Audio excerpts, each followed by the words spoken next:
자, 첫 번째 질문으로 오세요. 자, 과학 지문이고, 자, 이거 문제 다 풀어봤겠지만, 자, 근거 범위 찾아봅시다. 찾아보면서 공부해볼게요. 이제는 좀 시간이 제법 된 것 같아. 그래서 너희들도 이제 틀렸으면 이제 찾아보려는 그런 습관이 이제 조금은 생기지 않았을까 싶거든요. 자, 너희들이 찾은 범위하고 선생님이 찾은 범위하고 좀 비교해보면서 공부해보세요. 자, 일단 22번에 1번. 전류는 보이스 코일에서 열을 발생시키는 거 맞지? 그치? 자, 이거 위에 3문단으로 올라가 보자.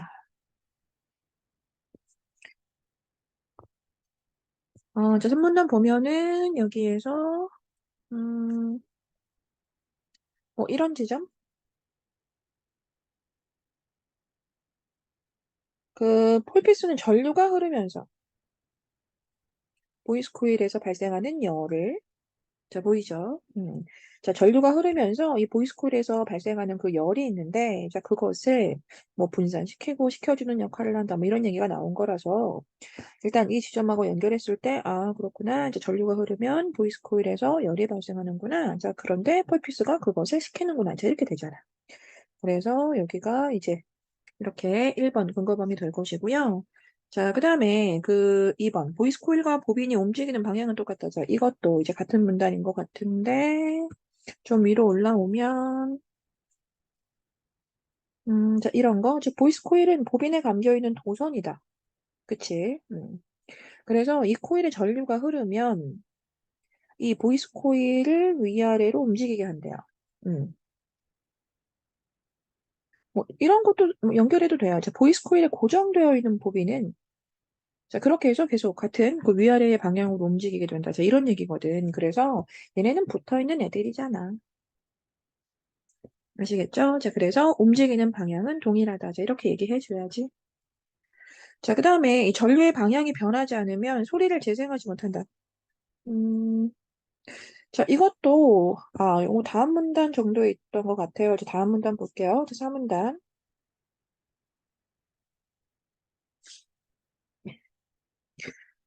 좀 많은 부분 봐야겠네요. 자, 일단 여기 뒷부분에 보면은 뭐 이런 거. 그 보이스 코일에 흐르는 그 교류 전류의 방향이 바뀌면서 그렇게 보이스 코일이 받는 힘도 그 이전과 반대 방향으로 작용하게 된다. 알겠어요?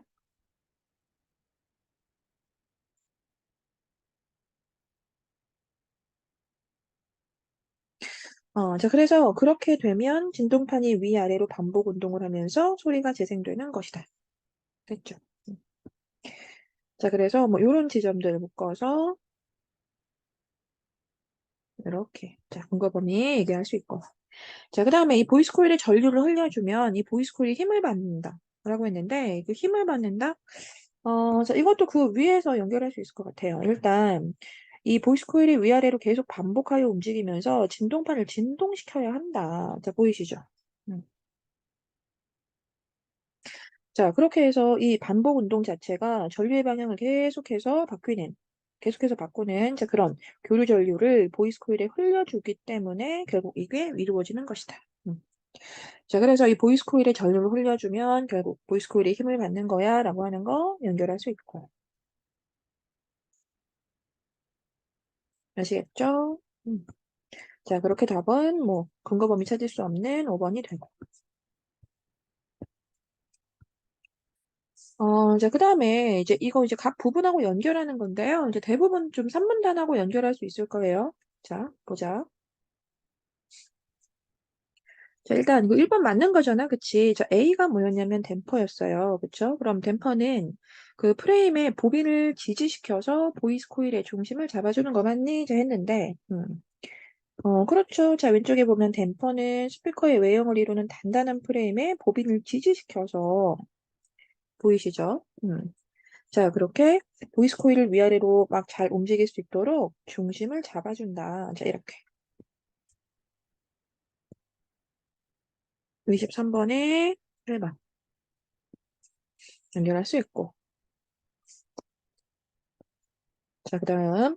자, B에서 연구 자석이 형성하는 자기장을 보이스 코일 쪽으로 향하도록 제어하는 거 맞니? 이랬어. 뭐가? 탑 플레이트. 음.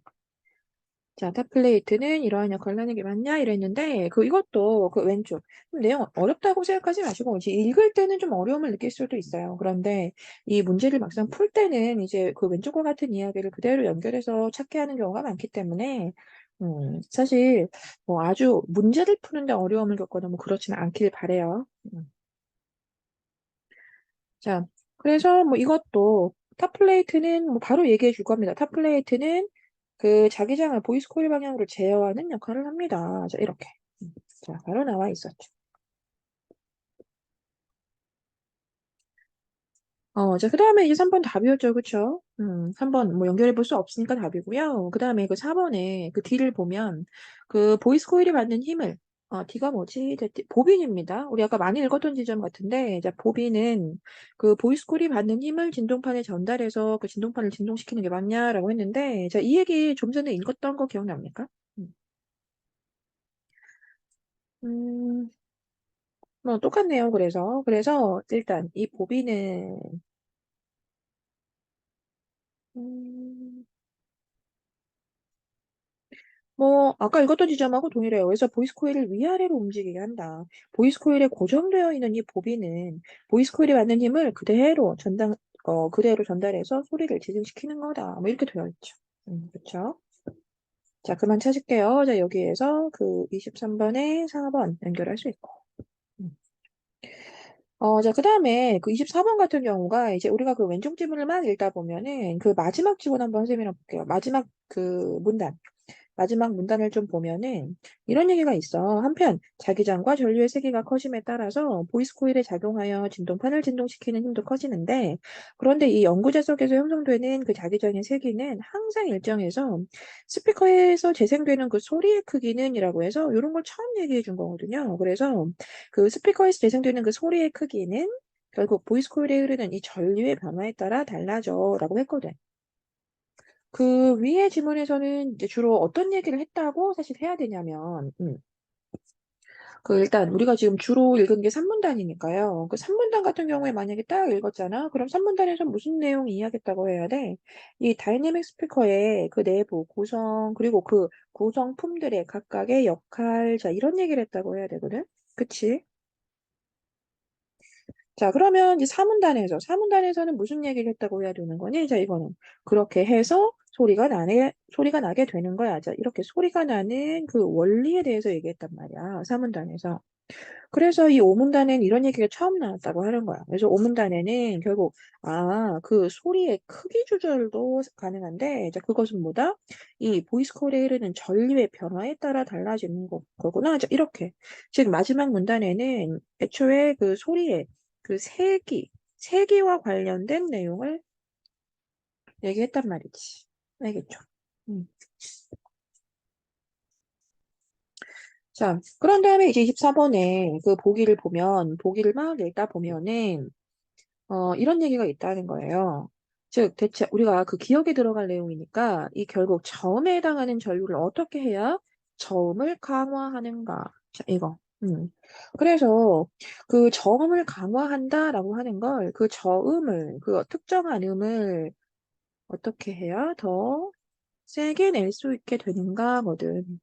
그래서 결국 이 기억에 들어가는 내용 자체가 음의 세기와 관련된 이야기였다는 거야. 그럼 당연히 이걸 연결해 보아야 하는 것은 이제 마지막 오문단이었다는 것이. 그래서 오문단에 뭐라 그랬는데 재생되는 소리의 크기는 전류를 좀 변화시켜서 할 수 있어. 이렇게 했거든.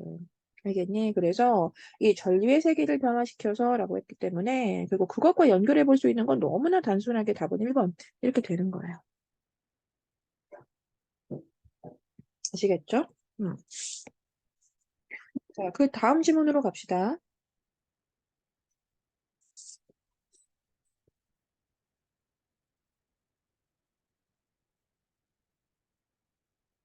이 지문은요, 좀 빠르게 훑어볼게요. 알겠죠?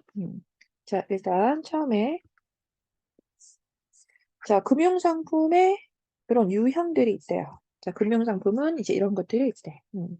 자, 이 중에 이제 주식 같은 경우는 이제 뭐 큰 수익을 얻을 수 있긴 한데 손실의 가능성도 큽니다. 그런데 예금 같은 경우는 좀 수익은 적지만 손실 가능성은 적대요. 그래서 사람들은 무엇에 따라 투자 성향에 따라서 이렇게 상품을 선택하게 된대. 그러다 보니까 이제 이 금융회사에서는 이제 그것에 맞는 이제 상품을 이제 추천하게 된다는 거죠. 그러한 성향을 고려해서 추천을 한대. 그럼 대체 그 사람들의 성향이라는 걸 판단하는 기준은 뭘까? 자, 이렇게 했습니다. 자, 그다음 문단. 자, 그래서 일단 그 금융회사는 투자의 기대 효용이라는 그 새로운 말이 나왔고, 자, 기대 효용에 대한 그 태도를 기준으로 해서 고객들을 위험 추구, 위험 회피형 등으로 분류했다. 자, 우리 지문 속엔 이 두 가지만 나왔죠. 그렇죠? 자, 그래서 이 기대 효용이라는 걸 이제 구할 수 있는 뭐 그런 식도 좀 얘기했고요. 그걸 이렇게 좀 구체적인 예를 들어 설명해 주었기 때문에 좀 이해하기 어렵진 않았을 겁니다. 그렇죠? 자, 이제 그렇게 해서 그 다음 문단 보면은, 자, 고객들의 투자 유형은 투자를 통해 얻을 수 있는 기대 효용과, 그래서 이 투자 유형이라고 하는 건 이렇게 기대 효용과 또 투자를 하지 않고 화폐를 보유했을 때의 효용, 투자를 통해 얻을 수 있는 것과 그냥 일반적인 화폐를 보유했을 때, 그러니까 투자하지 않는 거죠, 그렇죠? 그렇게 화폐를 보유했을 때의 효용 중에 어느 것을 선택했느냐에 따라 나눈다. 그래서 이제 화폐 보유를 선택하면 이제 위험 회피형이 되고 투자를 선택하게 되면 그 사람은 위험 추구형이 된다. 뭐 이렇게 됩니다. 자, 그다음 그래서 이처럼 기대 효용이 같더라도 소비자들이 보이는 태도의 차이가 있다라고 하면서 이걸 한계 효용의 개념으로 설명하기 위해서 어떤 그래프 하나가 나왔어요. 그럼 그래프 보시면 그 왼쪽의 그래프는 어떤 사람이 느끼는 화폐에 대한 효용을 나타낸 건데라고 하면서 여기에서 그 A에서 A 플러스로 1단위가 증가한 사람은 3의 차이가 되더라. 이렇게 됐죠. 그러니까 즉 A를 기준으로 해서 이만큼 즉 화폐를 하나 더 이렇게 얻게 되었을 때, 자, 그 사람은 효용, 만족감 정도를 생각하시면 되고요. 자, 그래서 이 사람은 이렇게 3의 효용이 있대. 자, 그런데 이제 반대로라고 해서 그 반대로 투자에 실패해서 만약에 하나 정도의 양을 더 잃게 된 거예요. 음. 자, 그러면 이 사람은 한계용 자체가 이제 여기에서는 이제 마이너스 5가 되죠. 그렇죠? 단위는 같습니다. 그렇죠? 이제 하나라는 것으로 단위는 같은데, 자, 하나를 얻었을 때 오는 그 만족은 3인데, 하나를 잃었을 때 나타나는 이제 그런 그 사람의 생각은 이렇게 마이너스 5 정도랍니다. 자, 그래서 이제 이런 경우는 이제 당연히 불만족을 더 크게 인식한다라고 해야 하기 때문에 위험, 회피형의 성향을 가지게 된다라고 했네요. 그래서 이제 마지막 문단에 이제 금융회사에서는 이제 이런 성향을 분류해서 사람들한테 추천을 한다. 뭐 이런 얘기로 끝났습니다. 자, 그러면 윗글에서 언급된 정보, 투자 상품의 유형 있었니? 있었지. 어디 시작할 때부터 여기에서. 자, 금융상품에는 자 보이시죠? 자, 금융상품에는 이런 것들이 있어라고 해서 유형 언급했고요. 자, 그다음에 자, 기대 효용의 계산 방법. 뭐 아까 전에 선생님 읽지 않았지만 있었죠, 그렇죠? 자, 그래서 계산 방법 있었다라고 해야 하고, 자, 그다음에 투자 성향의 판단 기준. 투자 성향의 판단 기준. 이 사람을 어떤 성향이라고 판단해야 하는가의 그 기준.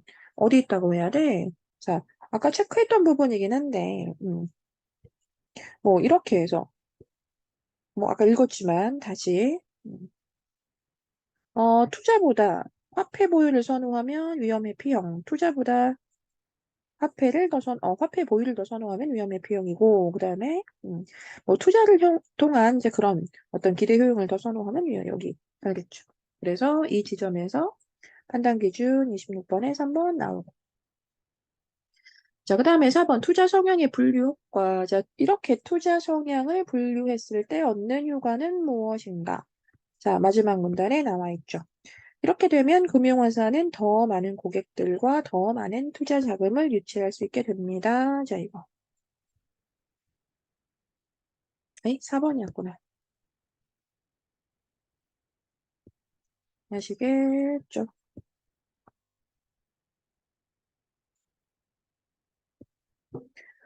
자, 그렇게 해서 이제 어떻게 해야 이 투자 상품을 더 다양하게 만들 수 있는지에 대한 이야기는 없었죠. 그래서 5번이었고요.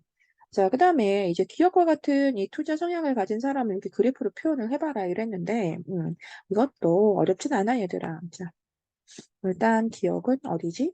음, 여기네. 자, 기억이 투자 실패로 인한 불만족보다 투자 성공으로 인한 만족을 더 크게 여긴다야. 실패로 인한 불만족보다 투자 성공으로 인한 만족이 더 크다. 자, 그럼 자, 이걸 표현하려면 당연히 기준은 무엇이 돼야 해? 당연히 A를 중심으로 했을 때, 자, A를 중심으로 했을 때, 이렇게 A 플러스에서 오는 그 수치상의 어떤 그리고 또 A 마이너스에서 오는 그 수치 어디가 더 커야 한다는 거야? 그냥 여기가 더 커야 한다는 거죠, 그죠? 자, 그래서 이제 그걸 나타내주면 되고요. 당연히 1번에서 이제 여기는 10이네요. 그런데 여기는 어때요? 3이잖아요. 아시겠죠? 뭐 나머지 뭐 보지 않더라도 뭐 비슷하게 생긴 5번 정도만 볼까요? 자, 5번만 보면 여기도 오고 여기도 오거든요. 자, 보이시죠? 자, 그래서 이제 답은 1번. 그것이 가장 많은 차이가 난다라고 해줘야 하는 1번이 답이었고, 그 다음에 그 28번 같은 경우에 자 보면 뭐 이렇게 나왔습니다. A 상품, B 상품은 이런 차이가 있고, 그 다음에 갑을병이라는 사람은 각각 무엇을 선택했는지인데 보면 일단 갑은 B 상품을 선택했고요. 그리고 을도 A 상품을 선택했습니다. 근데 병만 뭐 했다? 현금 보유를 선택했어요. 아시겠죠? 자, 그럼 일단 이 병과 가불의 차이는 알겠네요. 자, 병 자체는 뭐다? 이 사람은 위험, 회피형 인간이군요. 음. 자, 그럼 뭐 이 정도만 하고 1번 볼게요. 자, 갑은 병에 비해.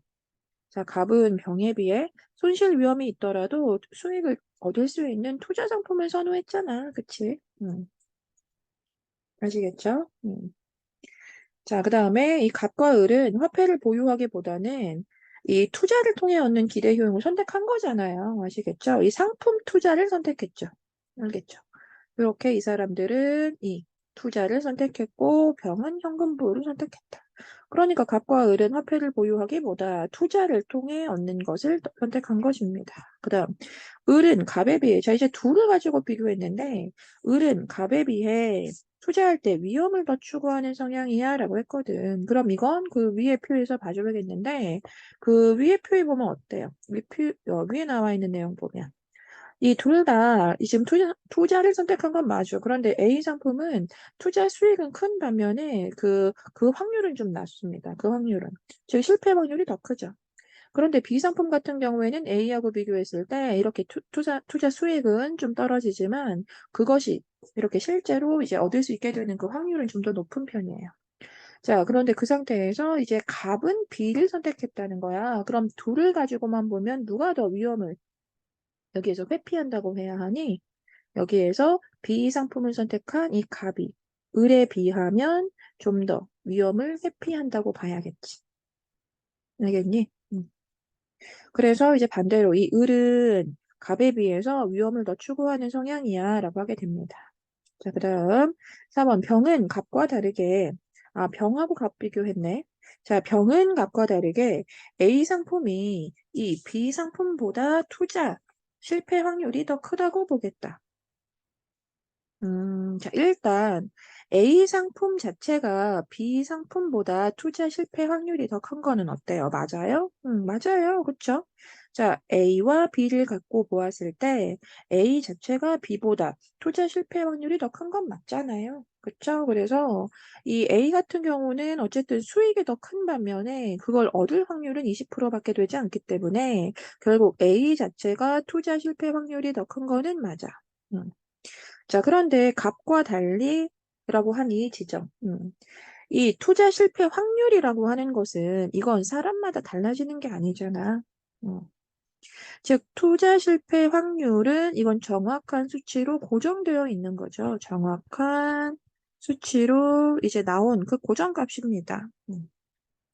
자, 그럼 무슨 차이가 있다고 봐야 하는 거야? 투자 실패 확률은 다 똑같이 우리가 보게 되는 수치인 거예요.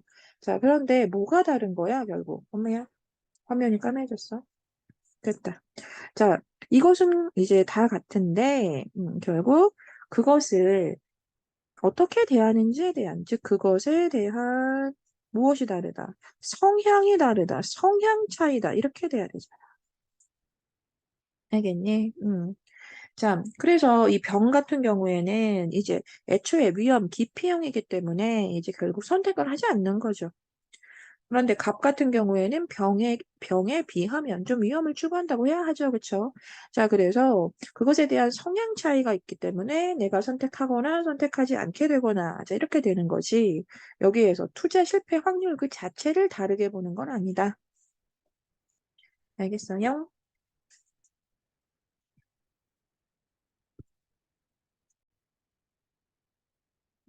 자, 마지막 질문 봅시다. 자, 좀 어려웠을 수도 있을 것 같아요. 어려운 질문이었죠. 음. 그래서 지금 좀 체크를 해놓고 갈게요. 자, 일단, 이렇게 한번 따라와 보세요. 뭐 달진 않을 거라서, 음, 이런 말. 일단, 뭐, 아리스토텔레스의 정언 문장. 이 다음에 체크해야 되겠다. 아잉. 자, 아리스토텔레스의 정언 문장으로 이루어진 연역 논증에 대한 이야기가 나왔어. 자, 일단 이것을 전통 논리학이라고 할 거고. 음. 어, 그러면 설명이 이제 시작이 됩니다. 자, 연역 논증 같은 경우는 이제 결론이 이미 전제에 다 포함되어 있대요. 그래서 전제가 참이면 결론도 무조건 참이 되는 자, 그런 형식이랍니다. 자, 그래서, 그리고 이 정언 문장이라고 하는 건 참과 거짓을 판별할 수 있는 문장 중에서 주어와 수어로 이루어진 네 가지 형식이 있대요. 자, 그렇게 해서 이렇게 네 문장 지금 나왔고요. 자, 그 다음에 어떤 예로 또 하나 이제 모든 아버지는 남자다라고 해서 이렇게 예도 하나 만들어 놨고, 그쵸? 자, 그럼 이제 이걸 얘기하는 개념들이 좀 나옵니다. 자, 개념 좀 볼게요. 자, 일단 결론의 주어가 되는, 이제 결론의 주어, 여기 있네, 그치? 자, 결론의 주어가 되는 사람인 이 사람을 뭐라고 한다? 결론의 주어를 소명사라고 할 거고. 이 결론의 수로가 되는, 여기겠다, 그치? 결론의 수로가 되는 개념인 이 남자를 뭐라고? 대명사라고 할 거래. 자, 그리고 또 아버지와 같이 이 전제에만 있으면서 이 전제들을 엮을 수 있도록 하는 그 개념. 자, 보면 이 아버지라고 하는 게 전제에만 있죠. 그렇죠? 이렇게 해서 이 전제들을 엮을 수 있도록 하는 개념을 뭐라고 한다? 중명사라고 할 거래. 음. 어, 음. 자, 그래서 이제 그 다음 문장 좀 나와 있습니다. 자, 이렇게 대명사가 그래서 포함되어 있는 걸 대전제. 대명사에 대한 얘기는 좀 전에 했으니까요. 그 대명사가 들어있는 그 전제를 그 대전제라고 할 것이고. 음. 음. 자, 그 다음에 이제 소명사가 포함되어 있는 전제를 소전제라고 한다. 자, 여기가 나왔네요. 그래서 이제 그것을 형식화하면 이제 이렇게 또 간단하게 나타낼 수 있대. 자, 그럼 그 다음 문단에서 이제 무슨 얘기가 있는지 봤더니, 이제 그 다음 문단에서 이 중명사인데, 이 중명사는 아까 무엇이다라고 얘기했었어요. 그쵸? 중명사가 아까 뭐라고 했었니? 그 모든 전제를 다 엮을 수 있는, 뭐 이런 얘기 했었지. 그치? 모든 전제를 엮을 수 있는 개념. 자, 다시. 자, 중명사는 이 전제들 사이에서 소명사와 대명사를 연결시키는 거. 그렇죠. 그쵸? 자, 중명사는 이 전제들 사이에서 이 대명사를 연결시키는 역할을 했지. 음. 그래서 이 중명사가 없으면, 만약에 없다면 아예 논증을 구성할 수가 없는 거래. 중명사가 없으면 구성 자체는 안 된대. 음.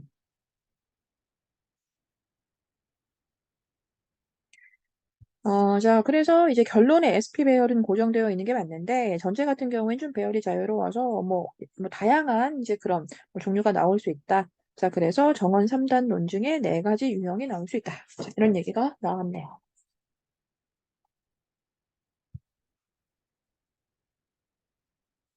음. 이제 그런데 이제 이런 문장이 좀 있어요. 그 다음 보면은 그런데 이 정원 3단 논증의 형태를 띠고 있는 것처럼 보이긴 한데 잘 보면 이것으로 설명할 수는 없다라고 해서 이제 또 다른 예문이 하나 나오게 되고 이렇게 일단 전제 자체가 그 두 문장이 결합되어 있어죠. 그렇죠? 만약 비가 오면 소풍은 취소돼. 뭐 이런 식으로. 음.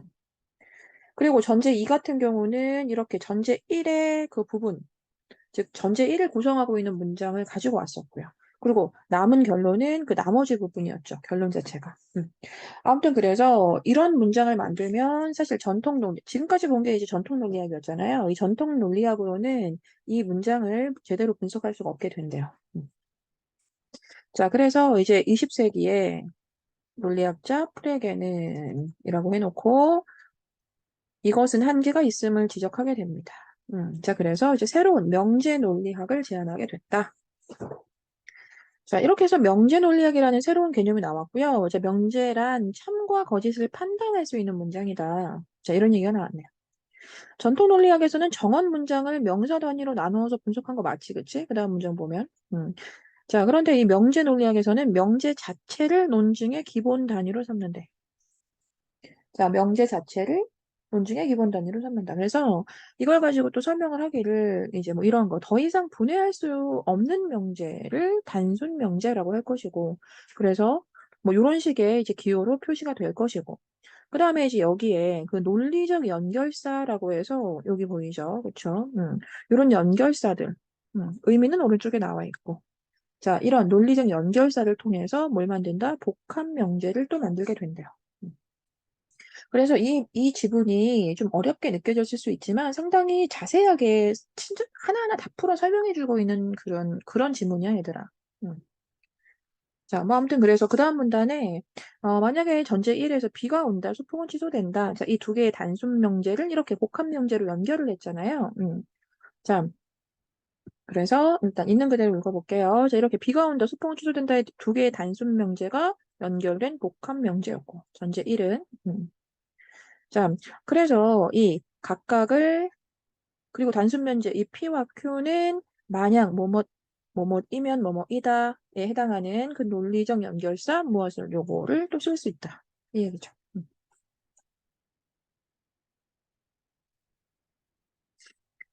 자, 그래서 이렇게 단순 명제들을 연결해주는 이런 복합 명제에는 이런 논리적인 연결사가 필요하다라는 얘기였습니다. 자, 그래서 이제 다음에 또 이렇게 나와 있는 거고. 자, 그 다음 마지막일까요? 이제 거의 다 왔죠? 자, 그래서 이 아리스토텔레스의 정언 문장에서 그 명사들 간의 관계에 의존하여, 맞죠? 그죠? 이 얘기 계속 해주고 있습니다. 자, 즉, 정언 문장에서는 그 명사들 간의 관계에 의존하여 좀 설명을 했는데, 이 명제 논리학에서는 그 명제들의 진리값, 그리고 논리적 연결사에 의존하여 지금 평가 중이란 얘기야. 음. 그러면서 또 이제 자세하게 설명을 해주네요.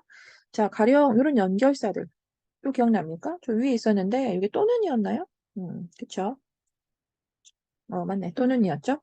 자, 그래서 이렇게, 뭐, 또는 혹은 뭐 P와 Q, 하나라도 무엇일 때 참이면 참이 되는데, 이 중에 하나라도 참이면 참이 되는데, 자, 그런데 이건 그리고 거예요. 그래서 이 모두란 얘기죠. 그래서 만약에 이와 같은 어떤 연결사를 쓰는 것, 그래서 이 PQ 모두 참이 되는 것, 좀 달라지는 경우죠. 그래서 이렇게 뭐 연결사 자체가 의미가 각각 있다는 걸 좀 이해해 주시고, 그런 다음에 이제 이러와 같은 그런 연결사를 통한 어떤 표현은 모두 참일 때만 참이 된대요. 자, 그리고 이제 이 연결사도 기억나죠, 얘들아? 자, 만약 뭐뭐라면 뭐뭐다 이거였죠. 그래서 이런 형태로 연결이 되면 이제 P와 Q 모두가 참일 때 참이 되는 거고, 또 P가 참이고 Q가 거짓이면 그대로 거짓이 된대요. 하나가 참이고 하나가 거짓이면 그대로 거짓이 되는 형태래. 자, 이러한 식으로 이 복합 명제의 그 진리값은 단순 명제의 진리값, 그리고 논리적인 연결사에 의존하게 된다.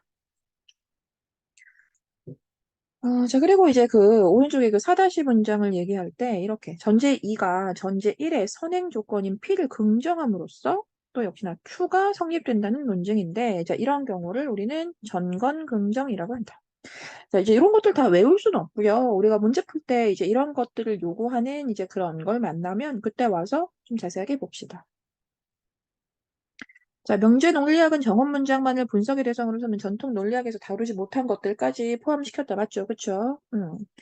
자, 그래서 또한 논증의 모든 요소를 기호한 거 맞고, 그렇게 명제 논리학은 자연 언어를, 이거 좀 새로 나온 말이지만 줄도 쳐져 있기 때문에 일단 좀 넘어갈게요. 자, 그렇게 해서 명제 논리학은 우리의 언어를 컴퓨터로 프로그래밍 할 수 있는 그런 길까지 열어주었대요. 자, 그리고 이후로 수어 논리학으로도 발전이 되었다. 그래서 수어 논리학은 이제 수어 기호까지, 우리가 이제 이건 뭐 구체적으로 알 수는 없지만 이 수어 기호라는 것까지 사용하게 되어서 명제 논리학에서 다루지 못한 그 어떤 내부의 구조를 더 분석하게 되는, 그래서 논리학의 범위가 더 뭐 넓어졌다라는 그런 결론이었습니다. 자, 일단 뭐 지문이 좀 길었지만 좀 빠르게 읽어봤고요. 그 29번 문제 같은 경우에 자, 볼게요. 자, 그럼 전체적인 문제잖아, 이런 문제는. 자, 위클에 대한 설명으로 적절한 것은 논리학의 발전 과정을 개괄적으로 소개하고 있다. 논리학이 어떻게 발전하게 된 것인지. 자, 우리 지금 위에서 읽은 거, 즉 흐름에 대한 거 맞나요? 맞지, 그치? 처음에 이 전통 논리학에서는 누로 시작했거든요. 기억납니까? 자, 그래서 이 전통 논리학에서는 3세기에 아리스토텔레스는 이렇게 얘기했고, 그리고 20세기로 넘어왔죠. 그리고 20세기에 프레게는 이런 얘기했고, 또 이걸 통해서 마지막에 또 발전된 이제 그런 형태까지 있다는 얘기를 했다는 거야. 자, 그래서 이렇게 논리학의 발전 과정을 개괄적으로 소개했다. 괜찮습니다. 그쵸?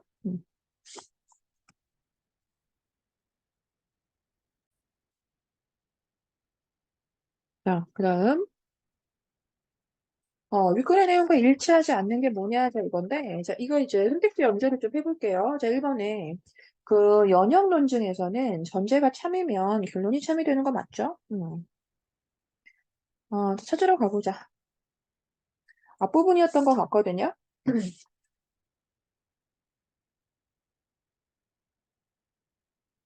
어, 여기 있네요.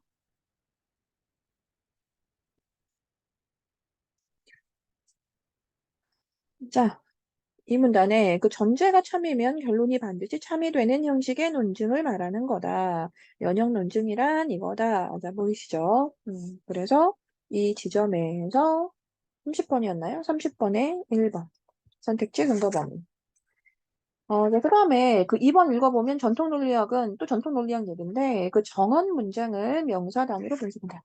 자, 사실 이거 뭐 찾아보지 않아도 지금 기억할 거라고 생각은 해요. 자, 그 밑에 보면은 이제 명사 단위로 다 나눠왔죠. 그쵸? 그래도 찾아보면 뭐 이런 지점. 이와 같이 정언 문장을 대명사, 중명사, 소명사로 분석한 전통 논리학은 명사 단위의 논리학이라고 합니다. 자, 보이시죠? 그래서 이런 지점에서 20번에 2번. 자, 뭐, 그 다음에 답은 3번이었죠. 그 주어와 그 수어로 구성된 모든 건 다 정언 문장이다라고 했는데, 뭐, 어쨌든 틀렸잖아요. 그런데 이 틀린 것도 이제 우리가 범위를 찾아볼 수는 있어. 뭐 이런 거. 음, 에이? 왜 안 보이지? 아, 더 위에 있다. 자, 여기 있네요. 이 지점. 우리가 그 정언 문장이라고 하는 것은 참과 거짓을 판별할 수 있는 문장 중에서 주어 수어로 이루어진 다음에 네 가지를 얘기한다라고 해서, 알겠니? 우리 지금 선택지에서 뭐라고 했는데? 모든 건 다 정언이다. 주어 수어로 구성된 모든 건 다 정언이다. 이랬잖아. 알겠죠? 참과 거짓을 판별할 수 있는 그런 문장 중에서 주어 수어로 구성된 걸 정언이라고 한다. 자, 이래야지. 자, 아시겠죠? 자, 4번까지만 볼게요. 자, 명제 논리학 얘기 나왔습니다. 명제 논리학 기억납니까? 자, 오른쪽에 있던 내용들. 자, 명제 논리학은 명제 자체를 논증의 기본 단위로 삼는다. 자, 맞는 내용이었고, 음, 이것도 뭐 체크되어 있을 거라고 보여지는데, 안 되어 있네. 자, 이런 지점이네요. 자, 그 명제 단위로 논증을 분석하는 거다. 자, 이거. 보이죠? 자, 명제 논리학이라고 하는 건 명제를 단위로 분석하는 거예요. 자, 이 지점. 자, 그래서 이제 이런 게 30번에 4번. 자, 넘어갑시다. 자, 31번. 즉, A와 B의 입장에서 보기를 분석했을 때 틀린 게 뭐냐. 자, 이랬는데, 그 A와 B의 입장. 자, 뭐 읽어보면 그 A가 그 왼쪽에 있던 그 전통 논리학이었고요. 그리고 이제 B가 아마 명제 논리학이었을 거예요. 그쵸?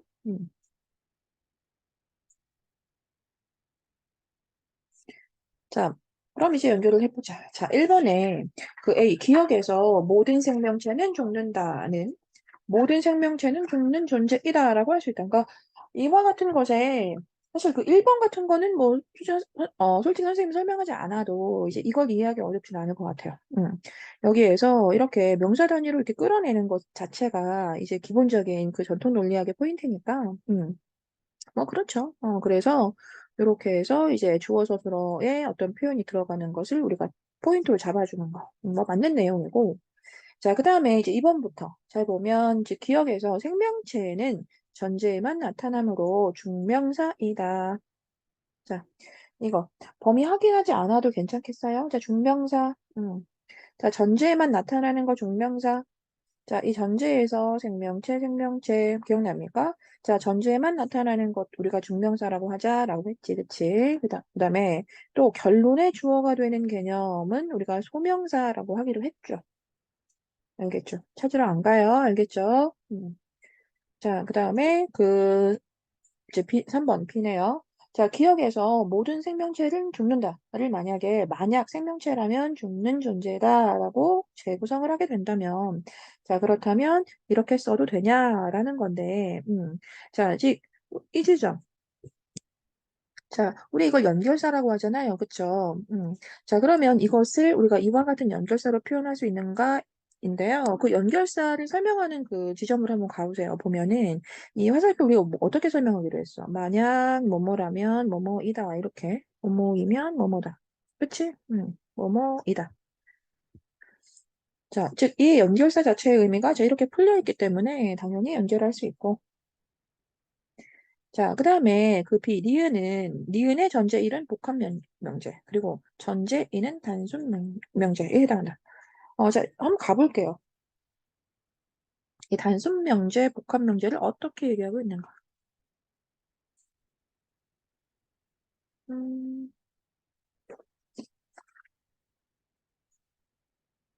더 위로 올라가야 되나 보다. 더 위로 올라가야 되네. 음. 자, 여기에서 이런 얘기 했어. 일단 더 이상 분해할 수 없는 명제는 단순 명제. 자, 맞습니다. 그쵸? 자, 그리고 또 단순 명제의 논리적 연결사, 요런 거, 저런 거에 지금 뜻을 보면 뭐, 요렇게. 또는 뭐, 그리고, 만약 뭐뭐면 뭐뭐다. 그리고 뭐뭐가 아니다. 자, 이런 식으로 이제 표현해줘야 하는. 그래서 다음과 같은 연결사를 필요로 하는 것은 뭐라고 한다? 복합 명제다. 이렇게 얘기했거든. 음.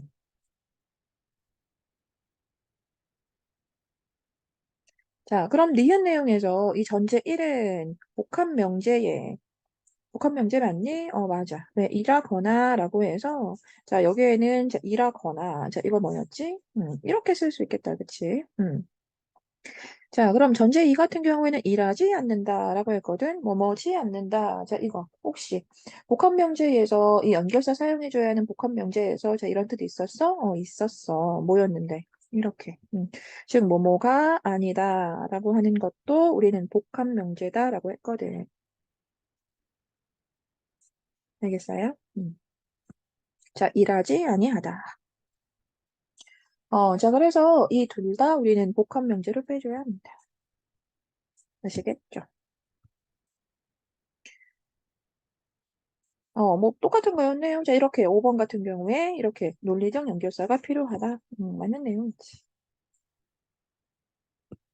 자, 그 다음에 그 기억에 해당하지 않은 거죠. 이것도요, 뭐 아주 어려워 보여요. 그쵸? 그런데 그 위에 나와 있는 내용 있는 그대로만 이해해 보세요. 그럼 그렇게 어렵진 않아요. 자, 보면 그 기억이 정원 3단 논증의 4가지 유형이라고 해서 쭉 나와 있고, 자, 우리가 이걸 이해하기 위해서, 음, 자, 뭐가 필요했냐면 그 위에 나와 있던 그 내용들이 필요했어. 자, 그 위에 나와 있는 거 다시 한번 보세요. 자, 이 위에. 자, 일단 이 중명사가 없으면 중명사가 뭔진 얘기했죠. 둘 다 들어있는 이렇게. 자, 중명사 자체는 전제들을 전부 다 연결하는 역할을 하고 이게 중명사가 전제에 없으면 논증 구성이 안 된다. 이렇게 했거든요. 알겠어요? 자, 그런 상태에서 나머지는 뭐 결론은 정해져 있고, 이제 나머지 배열이 된다. 자, 이렇게 한 거잖아요. 자, 그러니까 이제 그 내용 가지고 우리가 여기에서 이제 바로 생각해 볼 수 있는 거, 그렇지. 결론은 다 똑같아. 그치? 자, 그럼 우리는 하나를 더 이제 기준을 삼을 수 있게 되잖아. 전부 다 모든 전제에는 뭐가 있어야 한다? 중명사가 있어야 한다. 아시겠죠? 그래서, 어잉, 그러네. 그러네. 뭐야, 여기 하나밖에 없잖아. 아시겠죠? 자, 이렇게 해서 답이 4번이 되는 거야. 알겠죠? 자, 그 다음에 33번. 자, 니은의 사례로 적절한 거. 자, 니은이 뭐였냐면 전건긍정이었습니다. 자, 니은 자체가 전건긍정, 자, 이렇게 됐는데, 자, 전건긍정은요, 자, 일단 가야겠죠? 자, 가보자. 음, 이거다. 여기 왔네. 자, 자, 그 전건긍정은 뭐라고 했냐면 그 선행 조건인 P를 긍정해야 한다. 자, 일단 그치? 자, 선행 조건의 P를 긍정해야 한다. 자, 그리고 잘 보세요. 여기에서 이 전건 긍정을 이야기할 때, 선생님이 지금 이 마지막 문장만 읽었지만, 여기에서 이렇게, 자, 만약 무엇이라면 무엇이다라는 것을 일단 전제로 놓고, 그래서 그 중에 무엇, 이 선행하는, 자, 이 부분에 대해서 먼저 긍정을 해주면, 그렇게 해서 결론이 나오게 된다. 자, 이 개념이었거든요. 알겠죠?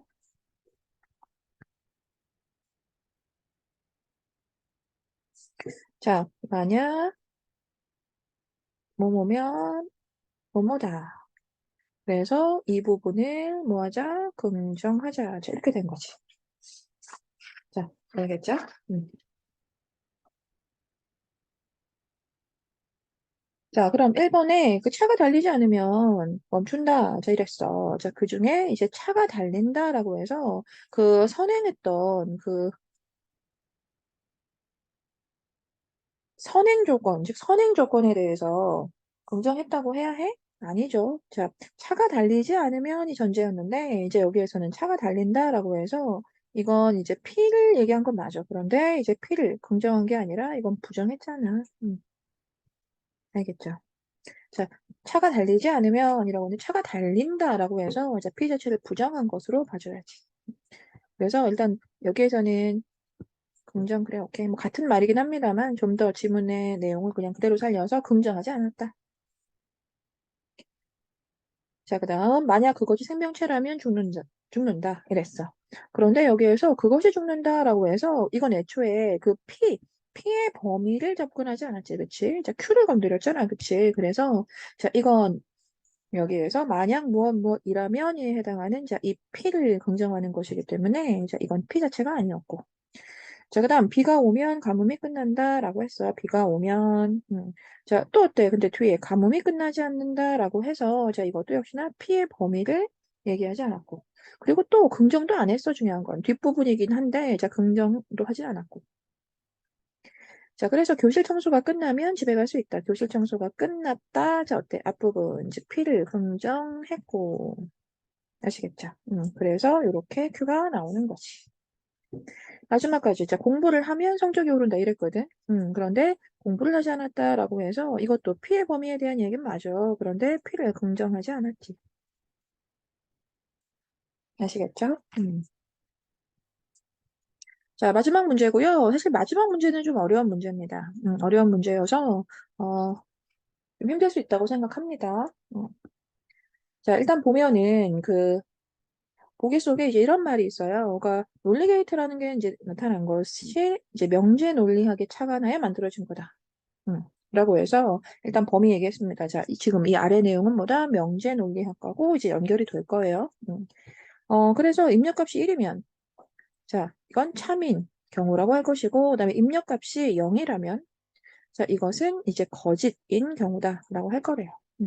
자, 그래서 이렇게 A와 B라고 해서 이제 값이 다르다는 얘기죠. 그렇죠? 자, 그래서 이렇게 자, A와 B 자, 그건 두 가지라고 할게요. 이렇게.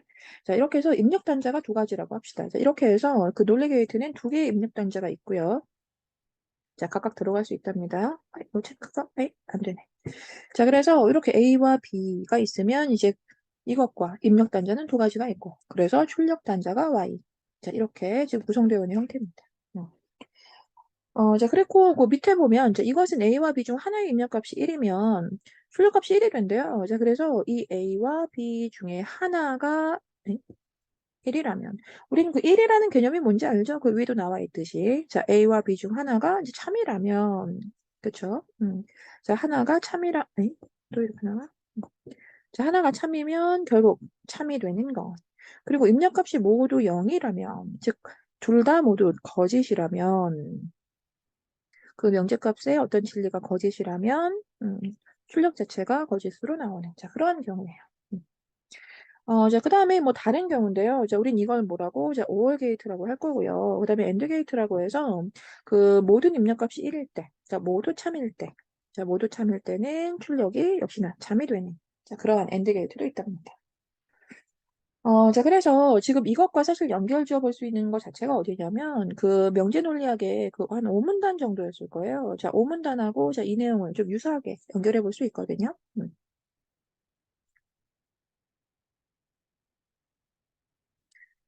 자, 그래서 그 1번 같은 경우에는 그 입력 단자 A, B는 단순 명제이고, 자, 음, 어디 갔냐? 음. 일단 더 이상 분해할 수 없는 명제를 단순 명제라고 하는 거죠. 그죠? 자, 그렇기 때문에 애초에 이 더 이상 분해할 수 없는 명제 자체를 우리가 단순 명제다라고 이제 규정을 하고 있어서 그래서 이제 사실 이걸 연결해 보면 이 A, B 자체 입력이라고 하는 명제의 진리값이라고 하는 자, 이 A, B 자체를 우리가 단순 명제라고 하게 돼요. 자, 그리고 이 그렇게 해서 나오는 이 출력 단자를 복합 명제에 대응시킨다. 사실 이거 연결 가능합니다. 자, 지금 여기에서 그 맞다고 하는 그런 형태의 그 선택지가 조금 이해가 좀 미진할 수 있어요. 근데 좀 괜찮아요. 이 문제는 솔직히 좀 어려웠기 때문에 그 맞는 것에 대한 이해가 좀 잘 되지 않는다 하더라도 결국 이 문제에서는 틀린 거에 좀 집중해 주세요. 이 틀린 선택지에 대한 이해가 좀 중요합니다. 알겠죠? 자, 그 다음에 그 이번에 논리 게이트에서 그 입력값에 의해서 출력값이 결정되는 건 명제 논리학에서 단순 명제의 그 진리값과 그 논리적 연결사에 의해서 복합 명제의 진리값이 결정되는 것과 같은 원리 맞습니다. 그래서 그 이 얘기를 계속 사실 해주고 있는 거였어요. 그 오문단을 보면 결국 가볼래 너네 오문단에 자꾸 선생님 화면이 까매진다. 음. 음. 그래서 이런 거 명제 논리학에서는 그 명제들의 진리값 그리고 논리적 연결사에 의존하여서 결국 이 평가를 하는 거잖아요. 그치?